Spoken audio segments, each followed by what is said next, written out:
આજે તો આપણે ભાભરમાં જ મહેમાન ગતિ જા તો વેલા જાગીને પહેલા તો આપણે ઘરનું કામ કર્યું અને આ તાણી ભરી અને ઓલી તાણી ભરીને કપડાં ધોયા અને પછી ઘરેથી તૈયાર થઈને નીકળી જા અને વસમાંથી કો મળ્યો એટલે આપણે એમાં ફટાફટ બેસી જા. ગાડી સ્ટાર્ટ કર. પછી આવી જાય ભાભર અને અહીંથી છોકરા માટે કેળા લઈ લીધા અને યશ કે મમ્મી મારે જામફળ લેવા છે તો કેળા અને જામફળ લઈને અહીંયાથી આપણે નીકળી જા અને હવે તો સાધન વાળા વિડીયો જ નતા બનાવી દેતા પેપુડો વગાડીને ખાઓ માં કસમ. પછી રિક્ષા મળી હતી તો આપણે એમાં બેઠા અને ભૂખ તો એવી લાગી હતી કે આપણે આઈને ઝાપડવાનું ચાલુ કરી નાખ્યું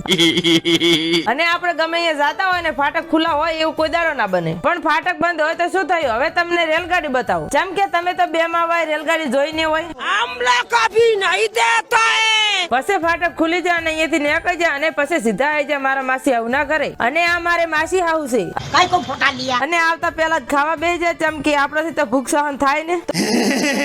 તો આપણે થોડી વાર રહ્યા અને પછી અહીંયાથી આવી જાય ભાભર અને હવે યશને વાગ્યું અહીંયા પાટો બંધાવા લાવવાનું છે અને યશના પપ્પાને ફોન જોવે છે એટલે ફરી મળીશું એક નવા બ્લોગ સાથે. જય માતાજી.